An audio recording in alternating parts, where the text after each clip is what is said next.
भाई गाजीपुर में 7 विधानसभा है।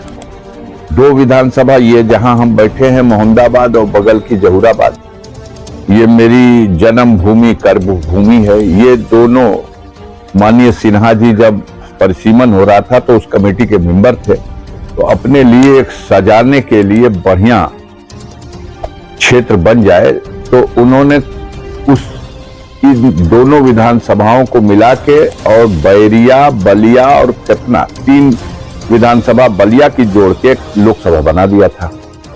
अपने सोचातीय बंधुओं का चूंकि सोच बड़ी संकीर्ण है, वो अपने स्वजातीय बंधुओं के बड़े बड़े गांव जो पहले जमानिया विधानसभा में थे, बसुका, नवली, उतरौली, त्रिलोकपुर, डेढ़गावा, रेवतीपुर, रामपुर, ये सारे गांव उन्होंने मोहम्मदाबाद विधानसभा में डाल के इसको बलिया लोकसभा में सेट किया।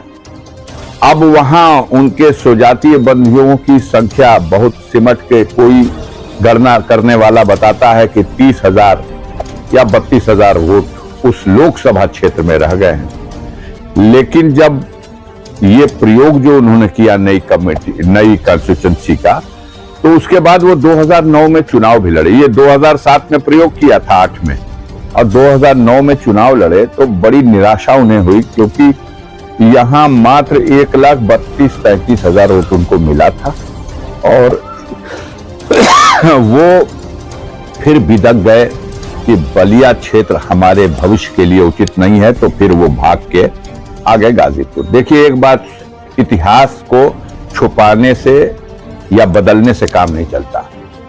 सन 1900, ये विलंब का कारण बता रहा हूं, क्यों भाजपा सोच नहीं पा रही कैंडिडेट कौन दे। 1984 आज 2024, ये 40 साल हो गया। इस 40 साल में भाजपा सोच ही नहीं पाई कि गाजीपुर में भाजपा किसको लड़ाए, कभी नहीं सोच पाई। एक बार उसने सोचा जब 2009 में मनोज सिन्हा को कह दिया कि आप लड़िए बलिया में, तो मनोज सिन्हा की हालत खराब हुई, 1,32,000 में जमानत मुश्किल से बची, और गाजीपुर में लड़ा दिया प्रभुनाथ चौहान को। एक नया प्रयोग किया उन्होंने, तो गाजीपुर में जो प्रभुनाथ चौहान आए वो उत्तर प्रदेश नहीं, देश में शायद सबसे वरिष्ठ वोट की गिनती 22,000 वोट लोकसभा में कमल के फूल को मिला।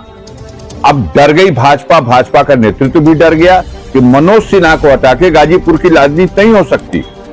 और 84 से और आज तक ये 10 चुनाव लड़े हैं।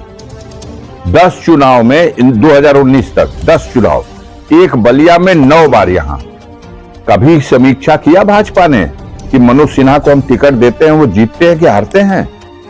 यहां 9 बार लड़े, तो कभी सोचा कि 6 बार हार गए? कभी नहीं सोचा। दूसरे किसी को उभरने ही नहीं दिया यहां उन्होंने। जो थे पुराने भाजपाई, जो लोग आदर्श बघाड़े के नहीं, भाजपा किसी को भी ना, 40 साल तक एक आदमी थे। और इसलिए बदलेंगे अभिनव सिन्हा को कि अभी लोग भाजपा में ये कह रहे हैं कि 40 साल उनका झोला ढोया गया, अब 40 साल बेटे का झोला ढोया जाए, तो अगली नस्ल को भी हम अपने इस गुलामी को नहीं देके जाना चाहेंगे, कोई पार्टी में पार्टी रख ले। ये बीजेपी के कोर हार्ड वर्कर और नेताओं के अंदर की बहस है। और इन लोगों का कहना है कि आपने बैकवर्ड को टिकट देके आजमा लिया है।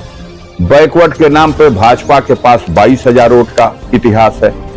आज कह रहे लोग फीता काट के हम पार्टी ऑफिस का उद्घाटन कर दिए, प्रत्याशी कौन है? नहीं, प्रत्याशी नहीं, कमल का फूल प्रत्याशी है।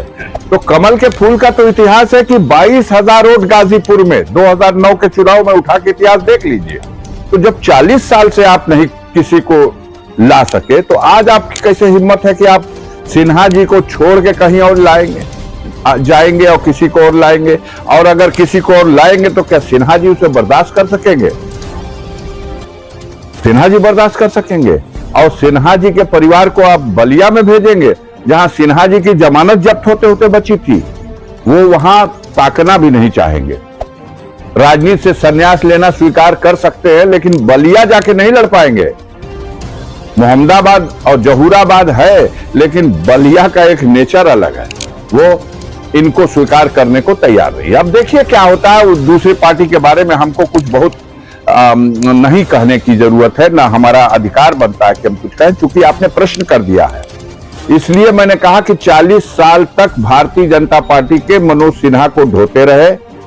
पूरे देश की आजादी के बाद का आज तक के जो चुनाव का इतिहास है वो आज चर्चा हो रहा। 52 में पहला चुनाव हुआ, 57 में दूसरा चुनाव हुआ।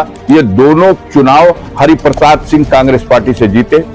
तीसरा चुनाव हुआ, गहमरी जी आ गए, वो भी कांग्रेस पार्टी से, जो 57 के बाद 62 वाले चुनाव में आ गए। गहमरी जी चुनाव जीत के गाजीपुर से गए। और सन 62 के बाद जब 67 का चुनाव हुआ तो सरजू पांडे आ गए। 67 सरजू पांडे के नाम, 71 सरजू पांडे के नाम। 71 के बाद जो 75 में इमरजेंसी लगी और उसके बाद जो 77 का चुनाव आया तो गौरी शंकर राय बलिया से आ गए, वो यहाँ सफल होके गए। और उसके बाद 80 आ गया, 80 से आ गए जैनुल बशर साहब, जैनुल बशर आ गए। फिर 84 में भी जैनुल बशर रिपीट कर दिए गाजीपुर को। अब 84 से इतिहास शुरू हो गया। एक क्रिकेट का मैच होता होगा, देखे होंगे कि दो किनारे पे दो बैट्समैन होते हैं, तो दोनों तरफ से बॉलिंग और बैटिंग होती है, कोई गिरा तो दूसरा आता है। लेकिन यहां गाजीपुर में 40 साल से एक तरफ का बैट्समैन वही रहेगा, दूसरे तरफ का बैट्समैन बदला जाए, ये आउट भी हो जाएगा तो यही खेलेगा। ये तमाशा बना हुआ है और इस सच्चाई को आप न दिखाओगे, न देखोगे, न बताओगे। तो हम तो चाह रहे हैं भेजे न किसी को। इस बार तो गाजीपुर की जनता भी मन बना के बैठी है, मतलब जीत हार का ही नहीं, ऐतिहासिक जीत हार का चुनाव होगा। देखिए, हम तो अपने आप को जनता के दिलों में उसी में घुसने की कोशिश करते हैं। पार्टी के लिहाज से समाजवादी पार्टी गाजीपुर में सबसे मजबूत जनाधार और संगठन वाली पार्टी है। बहुजन समाज पार्टी में मैं रहा हूं, चुनाव लड़ा हूं। समाजवादी पार्टी से उससे पहले चुनाव लड़ा हूं। इतिहास आप लोग 2019 से शुरू करते हैं, इतिहास कभी आप 2004 से नहीं शुरू करते, इतिहास उससे पहले 1999 से नहीं शुरू करते। 84 से शुरू करिए, जब आए मनोज सिन्हा और जमानत जब्त करा के गए गाजीपुर। उस समय बीएचयू के प्रेसिडेंट हुआ करते थे। आए 84 में और जमानत जब्त करा के गए और उनके अगेंस्ट जीते थे जैनुल बशर, लेकिन सेकंड पे भी नहीं थे। जगदीश कुशवाहा जी यहाँ सेकंड पे थे, कहीं कोई मतलब नहीं था। अब यह है कि जब तक पीछे से नहीं आइएगा, जीते ये 1999 में और 2004 तक ये सांसद रहे गाजीपुर के। 1999 और 4 की बात इसलिए छुपाई जाती है कि कहीं कोई पूछ न दे कि इस बीच में सिन्हा जी ने कुछ किया था। जनपद में एक निशानी बता नहीं सकते। 99 से 4 के बीच में कुछ नहीं, उपलब्धि कुछ नहीं। और 2004 में जब चुनाव हुआ तो अफजाल अंसारी समाजवादी पार्टी से चुनाव लड़ा। मेरे भैया बगल में बैठे हुए हैं, बसपा से चुनाव लड़े थे। और जब आप बसपा से चुनाव लड़े थे तो मनोज सिन्हा से इनकी जो टॉप फाइट हुई, उमाशंकर कुशवाहा वर्सेस मनोज सिन्हा, लड़ाई यही हुई थी। ये बेचारे 3000 वोट कम पा गए थे। मनोज सिन्हा पाए थे 1,88,000 और उमाशंकर कुशवाहा बसपा के सिंबल से पाए थे 1,85,000। हम लड़ाई के बाहर जनता से ने कर दिया था। हमें 4,17,000 वोट दिया था जनता ने। 2,27,000 वोट से मनोज सिन्हा को हराया था। यहां से इतिहास शुरू होता है हमारे मनोज सिन्हा के मुकाबले का। ये मेरा पहला लोकसभा का चुनाव था। अब यहां से आप पढ़ेंगे नहीं, आप 2019 से शुरू करेंगे और कहेंगे अफजाल अंसारी ने क्या, मनोज सिन्हा विकास पुरुष।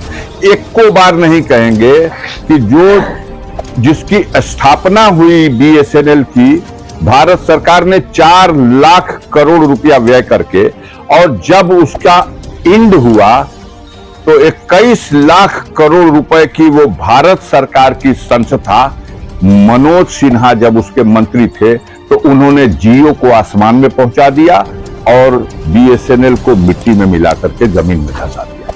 तो इस पे कोई विकास की बात, गंगा का पुल अब मोदी के नाम से लिखा जाए कि इनके नाम से लिखा जाए, किसके नाम से लिखा जाए, कि भाजपा के नाम से लिखा जाए कि रेल मंत्रालय के नाम से लिखा जाए। आप कहते हैं 20,000 का काम आया, 20,000 करोड़ का, मैं पूछता हूं 21 लाख करोड़ कहां गया? 2G की तो जांच हुई, ए राजा जेल गए, और 4G की क्यों नहीं हुई? 5G की क्यों नहीं हुई? इतने कितना घपला हुआ है, कितना घोटा गया है, कोई ठिकाना है? वक्त बदलेगा तो जो जांच का ये तरीका है ये नहीं रहेगा।